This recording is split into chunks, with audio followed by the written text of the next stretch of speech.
Kā izvēlēties nodarbošanos? Projektā Tavā galvā mēs 15 minūtes meklējam risinājumu jūsu iesūtītām situācijām. Esmu Irina. Un es esmu Līga. Un ikdienā mēs palīdzam cilvēkiem tikt ārā no situācijām, kurās viņi jūtas iestrēguši. Aiziet! Šodienas situācija. Pirms pusgada pametu algotu darbu un sāku pārdot coachinga sesijas sociālajos tīklos. Klienti ir bijuši, bet stabili ienākumi vēl nav. Tagad jāizdara izvēle. Bezdarbnieku pabalstu un pašnodarbināto vairs nevar apvienot. Vīrs un viņa ģimene uzskata, ka man jāatgriežas normālā darbā, un tas rada pretestību un strīdus. Zinu, ka office nav man. Ko darīt? Palikt freelancā vai meklēt pastāvīgu darbu? Aiziet laiks! Nu, šī ir ļoti plaša tēma, un es teiktu, bieži dzirdēta, mūsu kabinetos. Ir tīpaši šobrīd, kad ļoti daudz cilvēku meklē sevi pēc 35 plus. Līdz ar to uztaisim disklēmeri. Mēs pamēģināsim pavirpināt šo situāciju, bet tie nodarbošanās meklējuma lauki ir ļoti plaši atkarībā no tā, kur šobrīd atrodas konkrētais cilvēks. Bet šeit cilvēks jau diezgan skaidri ir sapratis, ka office nav viņam. Kas ir super, tā jau ir puse no veiksmes, es teiktu. Mums tā tad ir nesaprot ģimene, nezinām, ko cilvēks jūt par to. Varbūt ir vienalga, varbūt nav, bet tomēr liekas, ka uztraucas. Un dar vai nedar freelance, ko darīt? Tu minēji, ka nedara office. Es gribētu teikt, ka ne visiem der freelance. Jo tas ir ļoti bieži, ko es novēroju, ka freelance tiek romantizēts. Parasti cilvēkiem ir iztēlē, viņi domā, es strādāju no kafejnīcām, es pati plānoju savu darbu, es eju uz sportu dienas vidū, nevienam nav jāatskaitās. Daļēji jā, bet tas prasa savu cenu. Un biežākais, ar ko saskaras cilvēki, kas ir no office aizgājuši freelancā, tas ir stabilitātes trūkums. Tev nav garantēts ienākums vairs. Un nav arī noteikts darba stundas. Jā, tā kā aizgāju no office, lai strādātu 24/7. Jā, un šeit tu pats sev būsi priekšnieks, un ļoti bieži pats sev cilvēks ir ļoti parks priekšnieks. Jā, izdegšana freelanceriem tā ir diezgan arī izplatīta situācija. Bet te ir vēl viena ļoti būtiska lieta, ko vajadzētu saprast tiem, kas domā par freelancu. Freelancā mēs ļoti vēlamies pārdot prasmes, kas mums piemīt. Piemēram, mēs varētu pārdot juridiskos pakalpojumus freelancā, pārdot supervizoru, coacha pakalpojumus, bet freelancā man jābūt arī prasmēm pārdot sevi. Un tad mēs atduramies pret situāciju, ka jā, es ļoti gribu darīt to, ko es protu, bet man nepatīk pārdot. Un, ja tu neesi gatavs šīs prasmes attīstīt, brīnums nenotiks. Protams, ir kaut kādi mums veiksmes stāsti, es vienkārši sāku taisīt sociālos tīklus un dažreiz aizlido tas, ka tu rādi to, ko tu dari, bet, piemēram, meitene, tā bija meitene, viņa min, ka viņa grib pārdot coaching sesijas, tur nebūs darbs ar rokām, ko tu sociālos tīklos varētu parādīt. Var jau, protams, tur likt kaut kāds motivējošs video un tā, bet bieži vien aizmirst par to, ka sevi ir jāpārdod. Un vēl viena lieta, taisīt saturu sociālos tīkliem nav pārdošana. Tā ir satura taisīšana un prasmes. Lai pārdotu, tev actually jāsaka, pērciet no manis. Šis ir mans produkts. Šādi tas var jums palīdzēt. Ar to tas ir labs un atšķiras no pārējiem. Un ļoti daudziem ir pretestība runāt par sevi labi, komplimentēt sevi un savus pakalpojumus. Un jārēķinās ar to, ka šim būs jāiet cauri. Un ar šo te būs jāstrādā. Ja tu tiešām gribi palikt, attīstīties un veiksmīgi strādāt uz sevi. Un ir vēl viena lieta, kurā es gribētu pavirzīties. Ir cilvēki, kas atrodas šādā pati situācijā, kur vienkārši neiet, bet problēma ir viena, jāsaprot savu pārdošanas stratēģiju. Te ir otra lieta vēl. Vīrs nosoda, vīra ģimene nosoda. Un jautājums, cik stabili es jūtos tajā situācijā, kur es zinu, ko es daru, es zinu, ka man tas der, un es zinu, ka man tas patīk. Jo būt nedrošībai par nākotni ir ok, bet būt nepārliecinātam par to, ko es daru, tas baigi bremzē. Ja es pati sev neticu, numur viens, ka es vispār gribu to darīt, ka man tas patīk, un ka tas cilvēkiem ir vajadzīgs. Tā kā es arī tur papētītu, vai tā nav tāda pseido vēlme aizmukt vienkārši no office, un tad, es tur izmācījos par coachu, es tagad būšu coach. Vai tev tas der, vai tas sakrīt ar tavām vērtībām, vai tu gribi to darīt, tur vēl ir lauks, kur rakt. Es vispār gribētu īstenībā pateikt tam cilvēkam, es jūtu līdzi, ka jums nav atbalsta. Jo tas ir šausmīgi. Jā. Tev sanāk, ka ir jātiek galā ar daudzām savām emocijām, sakarā ar šo, ar to nestabilitāti, un ja vēl nav nekur atbalsts, tad vispār es tagad iedomājos, kā var justies. Jā. Katru dienu sev jautāt, vai man šo turpināt vai nē. Un ir ļoti svarīgi atrast sev atbalstu. Viens, protams, mēs varam būt par atbalstu sev, bet arī līdzīgi domājošie cilvēki, mentors vai coach, respektīvi jābūt kādam, kas tevi stiprina. Jo šajā situācijā, acīm redzami, vidē, ģimenē nav tie, kas stiprina. Man, protams, arī ir jautājums, kāpēc tik liela iesaiste vīra ģimenei ir šajā jautājumā. Bet tur mēs šodien neiesim. Kaut gan būtu interesanti, tātad robežas, kas man uzreiz aiziet doma par to, ka vai ir robežas ar vīra ģimeni un jautājumiem, kurus viņi drīkst apspriest. Un līdz ar to, ja ir problēma ar robežām, tad tā pati problēma ar robežām aizies uz manām un klientu attiecībām, uz attiecībām es un mans bizness. Līdz ar to uzreiz tāds maziņa sarkana lampiņa man tur ir. Jā, man ļoti aizrāva šī doma, un ka man izkrita ideja no galvas.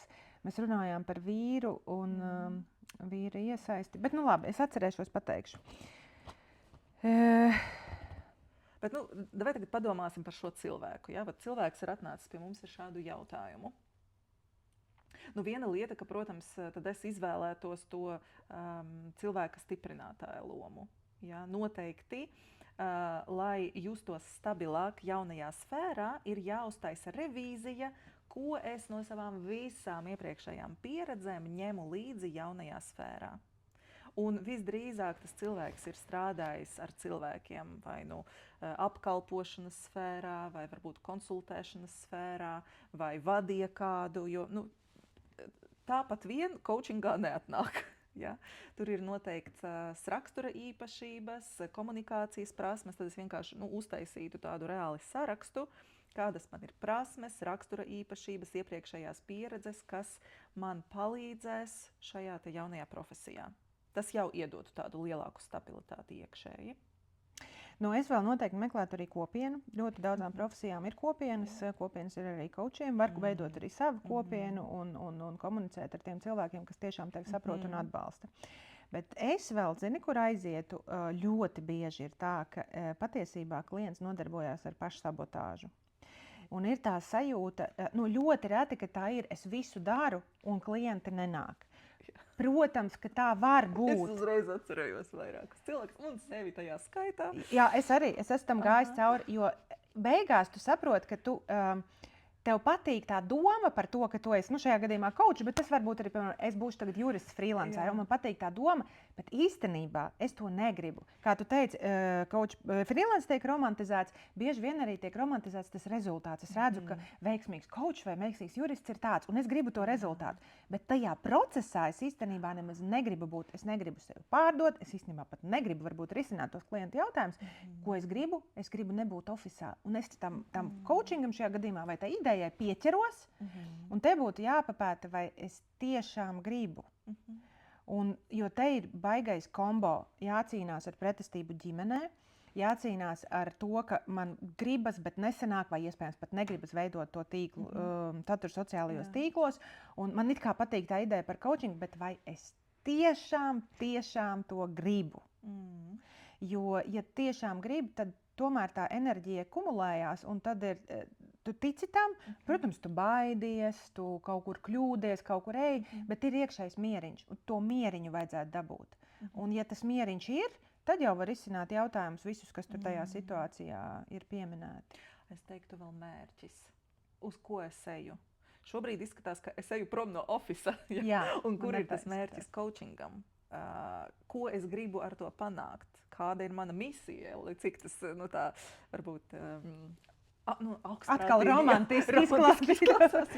Bet tas ir atbilde uz šo jautājumu, palīdzēs tev celties grūtos brīžos. Jā, tad es saprotu, kāpēc es to daru, bet tad arī ģimenē ir vieglāk.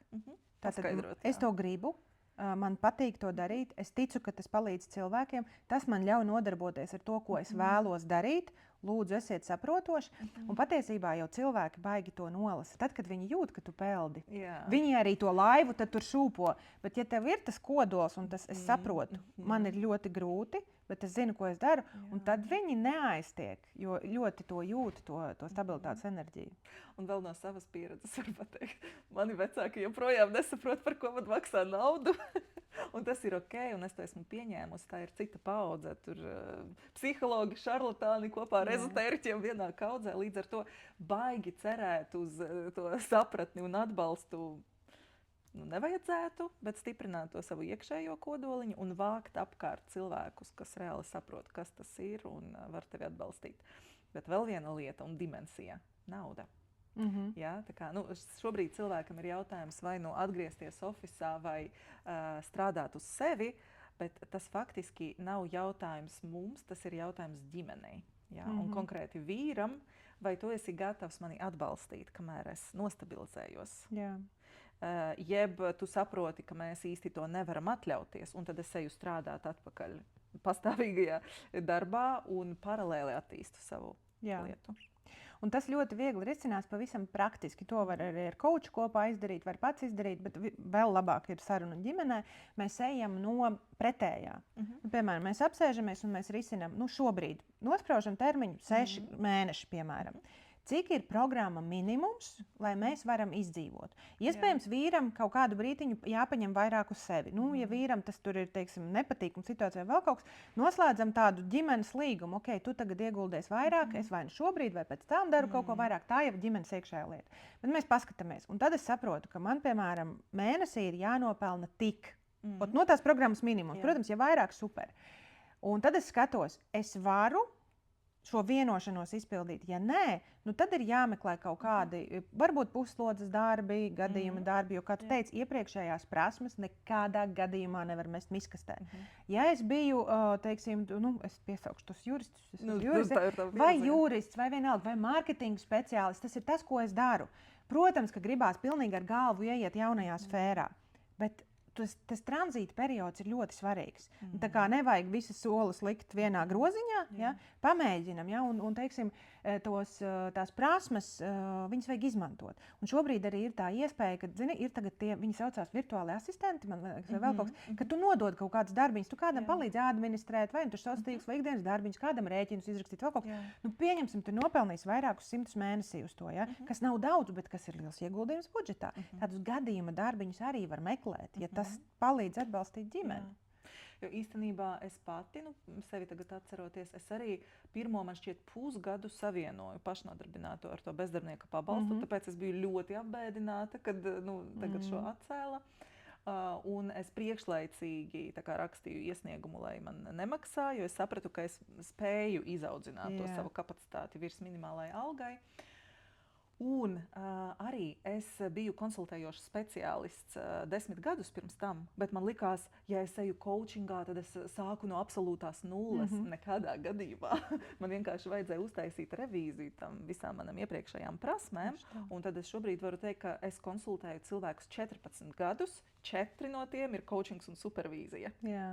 Jā, bet līdz tam es tos visus 10 noliku malā, es sāku no nulles, nekad pieaugušais cilvēks nesāk no nulles.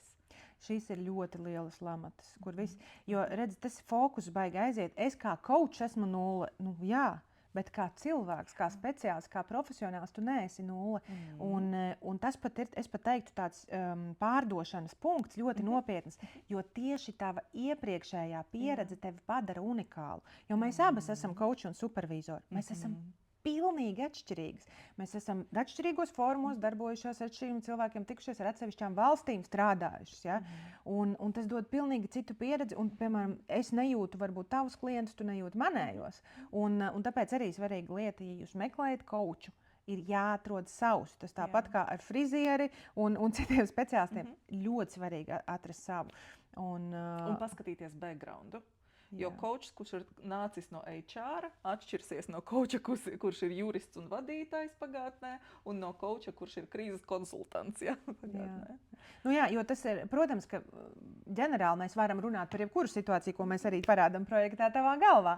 Bet tas dziļums varētu atšķirties, kā coach saprot, jo dažreiz coach var noņemt coach cepuru un kļūt arī par mentoru. Ja? Piemēram, šajā situācijā tu ļoti labi varētu būt arī mentors, jo tu pat esi gājis cauri freelancam, coaching sākšanai un sociāliem. Tā kā. Lūk, long story short, ģimenes saruna ar vīru, saprast, vai man tas der, vai tas ir tiešām tas, ko es meklēju, nevis sabotēju sevi, vai es gadījumā nebēgu no ofisa ar romantizētu domu, ka coachings ir super. Ko vēl paņemam līdzi? Stiprināt sevi un uztaisīt iepriekšējo prasmju revīziju, ko es ņemu līdzi un ka es nesāku no nulles. Un atrast savu kopienu. Un nebaidīties dalīties ar to ceļu, kam mēs ejam cauri. Jā, jo īstenībā arī par tiem pašiem sociāliem rādīt, kā tu aug savā profesijā, arī ir ļoti gan saistoši, interesanti cilvēkiem, gan uzticēšanos rada. Jā, super. Un ārpus šīs situācijas atceramies, tas, ko jūs redzat sociālos tīklos, ir vai nu rezultāts, vai meli. Vai labā puse visam, kas notiek. Tieši tā. Tā kā nesatraucamies un nemēģinam pārspēt paši sevi, ejam lēnām savā garā. Un, ja jums patika, kā mēs raugamies uz situāciju, mēs ikdienā strādājam ar šādām un līdzīgām situācijām. Jūs varat pierakstīties vai nu pie manis, vai pie Irīnas kontaktus, jūs varat atrast komentāros. Vai sekot līdzi, jo vasarā mums būs arī kopīgi organizētie sevis izzināšanas plus relaksācijas pasākumi, supervērtīgi, pēc tā, kā es šobrīd tos iedomājos. Par kuriem mēs stāstīsim savos sociālajos tīklos, un mēs padalīsimies ar to par to, kā mēs viņus radām, jo tas vienmēr ir interesants process, un cilvēkiem vienmēr patīk paskatīties, kas notiek aizkariem. Jā.